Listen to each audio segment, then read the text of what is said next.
Hey guys, Adwin's here. I hope you're enjoying the long-anticipated, to me, return of the Azalea Girls. First, a little context about me. The Azalea Girls were my first unit reviews ever, so if you'd like to check that out, go ahead and click that top right card. Sadly, none of them are returning as rate-ups like you would normally expect from a rerun. I think they did get a rate-up in the literal rerun of their first event in JP, but Ian skipped it over for some reason. Even over there, I was questioning why it took over a year to return to the story when the first part left a very obvious cliffhanger. We don't have it any better since they skipped over the first part, so newer players have no idea who any of these bitches are, let alone enough to care about them. Whatever, I had a lot of problems with the first part's end anyway. Oh, and the apartment girls also appear here, so if you want to watch my review on them, go click on the thingy now. Yes, I'm just using these as excuses to try out the embedded video link stuff.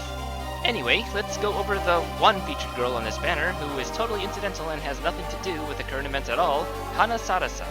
Probably the best drawn girl out of Mura's, well, anything in this game to be honest. She's a dark type, with above average attack and HP in the archetype. Her Connect increases damage versus ailments and a 100% chance to charm at 5 stars. Reminds me of Kaneko, who also charms on Connect and is regarded as a very useful early game unit for that alone.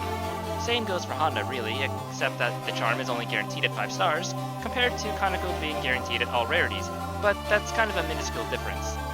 Bonus versus ailments is another interesting effect that makes you better the more you bully your enemies. The problem is, compared to other units who have it, Hanna's exact bonus is the lowest out of all of them. I think it's balanced this way because all 3 of those units are limited while Hanna is not. Plus, Hanna guarantees an element while Holy Mommy only has a 50% chance to fog, and both Mitamas have no ailment whatsoever except on their Magias. In my opinion, it's not that big of a deal. A bonus is a bonus. Plus, we have Stance on Art, which is also permanent and a staple of ailment strats. Her Magia debuffs attack and defense, and also binds. Binding is pretty flavorful to the man-catcher weapon she has, while the debuff makes her a bully. Ironic, or fitting, based on her backstory.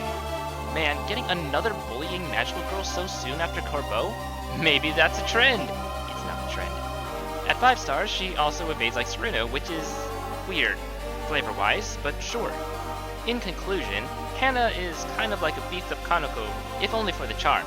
Though she's definitely not a must-have, as Kaneko acts well enough as a charm battery. Even though Hanna is strictly better, you don't go out of your way to roll for a unit just to replace a way more common utility unit. If you've already got her and you need charm, just use her. Kaneko's a bit of a weirdo, but she's cute and she's got a good head on her shoulders. I think. But no, seriously, what makes her a must-have are her adorable laughs. God, why do all the psychopaths have cute laughs? And her eyes sparkle too, just... Well, if you do get her, enjoy her. And her French fry hair.